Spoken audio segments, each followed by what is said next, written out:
Hello everyone, welcome to my channel study studio. ये बेटा हमने पहले ही हिमालय की बेटियों का चैप्टर और लॉन्ग क्वेश्चन आंसर करवा रखे हैं इसमें चैनल में। आज हम इसके एमसीक्यू क्वेश्चन करवाएंगे।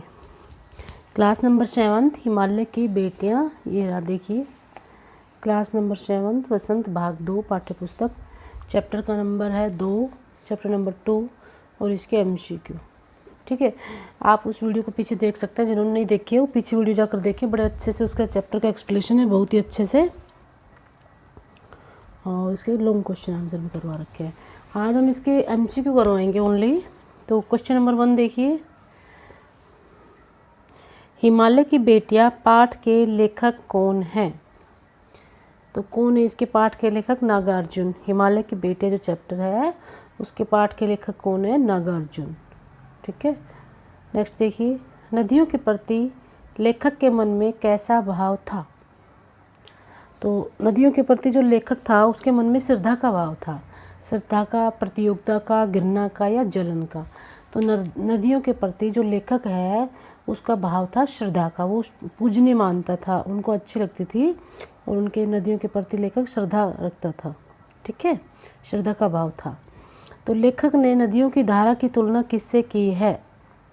लेखक ने नदियों की धारा की तुलना गोद से की है, यानी कि वो ऐसे लग रही है जैसे हिमालय की गोद में नदियों की जो धारा है वो कैसे लगती है? हिमालय की गोद में, जैसे उनका बच्चा हो। तो इसमें लेखक नदियों की धारा की तुलना गोद से की है। राज सिंहासन से, गोद से, कुर्सी से और बिस्तर से। तो इसमें क्या आएगा बेटा? गोद से की है। किससे की है? गोद से। नेक्स्ट देखिए, नदियाँ कहाँ पहुँचकर विशाल हो जाती है? देखो, नदियाँ पहले हिमालय से निकलते हैं तो जैसे जैसे पहाड़ों में से निकलती हुई दिखती है ना, पर्वतों में से, तो वो बिल्कुल छोटी छोटी दिखती है, बहुत सकरी सकरी सी, पतली पतली सी, कभी कहीं से जाकर उछलती, ऐसे लगते हैं जैसे उछलती कूदती हुई जा रही हो। लेकिन जब वो समतल मैदानों में जाकर चलती है तो वो बहुत विशाल हो जाती हैं। वैसे तो वो पतली पतली दिखती हैं, लेकिन जब वो नदियाँ समतल मैदानों में नीचे आ जाती हैं पहाड़ों से गिरती गिरती, तो वो बहुत ही विशाल हो जाती हैं। ठीक है, तो ये कैसे भी क्वेश्चन घुमा के आए आपको ये आंसर समझ में आ जाना चाहिए। नदियाँ कहाँ पहुँचकर विशाल हो जाती है? मैदानों में जाकर। खुले मैदानों में जब नदियाँ आएंगी तो वो बड़ी बड़ी दिखाई देंगी, वैसे पर्वतों में से वो छोटी दिखाई देती है, पतली दिखाई देती है। कहाँ जाकर नदियों का उछलना कूदना गायब हो जाता है? ऊपर पहाड़ों पर से आती है तो ऐसा लगता है उछल कूदती हुई, हंसती हुई, अटखेलियाँ करती हुई नदियाँ पर्वतों से आ रही है। लेकिन जब वो मैदानों में आते हैं तो उनका उछलना कूदना शांत हो जाता है, क्योंकि वो चौड़े स्थान पे, खुले स्थान पे फैल के पानी निकलेगा तो शांत सी दिखाई देंगे ना, उछल कूदती हुई दिखाई नहीं देती। तो मैदानों में आएगा इसका। निकेतन का अर्थ होता है घर। निकेतन का वर्ड मीनिंग में क्या आएगा? घर। जिसका प्रेम पाकर भी नदियों का हृदय अतृप्त है। किसका प्रेम पाकर? किसका प्रेम पाकर नदियों का हृदय अतृप्त है? तो वो इसमें चैप्टर में ये है कि नदियां हैं, अब ये कहाँ जाएंगी? हिमालय तो पिता है इनका, नदियों का पिता की संज्ञा दी है हिमालय को, और इनका प्रेम पाकर भी नदियां अतृप्त है। किसका प्रेम पाकर भी? हिमालय का। और कहाँ जाना चाहती हैं, मतलब ये चैप्टर में यह है कि नदियाँ और कहाँ जाना चाहती हैं? जो हिमालय का प्रेम पाकर भी वो अतृप्त है और किसका प्रेम पाना चाहती है। आप नदियों का लक्ष्य किसे मानते हैं? हम नदियों का लक्ष्य क्या है? सागर तक जाकर मिलती हैं वो। तो नदियाँ जाकर कहाँ पे मिलती है? सागर में। तो आप नदियों का लक्ष्य किसे मानते हैं? सागर को। सागर में जाकर वो मिलती हैं। उपत्यकाएं का अर्थ होता है चोटियाँ। ठीक है, उपत्यकाएं का अर्थ होता है चोटियाँ।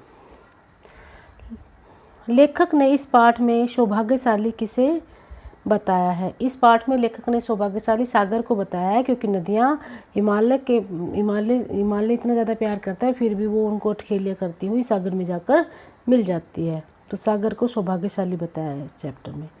लेखक ने बूढ़ा किसे कहा है? लेखक ने बूढ़ा किसे कहा है? हिमालय पर्वत को। हिमालय को बूढ़ा कहा है। लेखक ने बूढ़ा किसको कहा है? हिमालय को। और लेखक ने हिमालय की बेटियां किसे पुकारा है? लेखक ने हिमालय की बेटियां किसे पुकारा है? नदियों को। तो हिमालय की बेटियां क्या है? नदियां हैं वो हिमालय की बेटियां हैं। पाठ में क्या है? जो नदियां हैं वो हिमालय की बेटियां हैं। तो प्रश्न में क्या है, लेखक ने हिमालय की बेटियां किसे पुकारा है, नदियों को।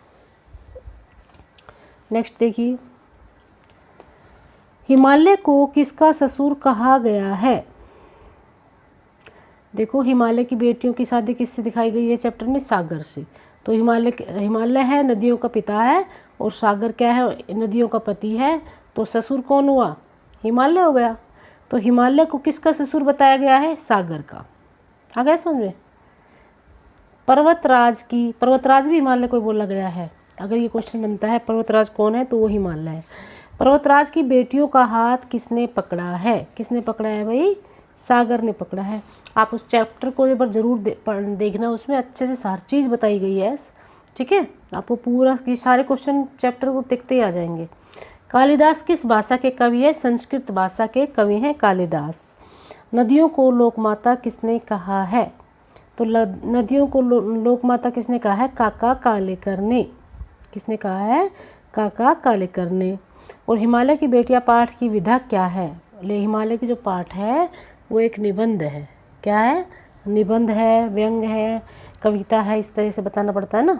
कहानी है, तो इसमें क्या आप लिखोगे, ये एक निबंध है, ठीक है।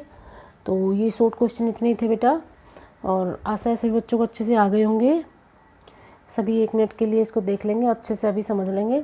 और अगर आपको वीडियो अच्छी लग रही है तो लाइक एंड सब्सक्राइब कीजिए। Thank you very much.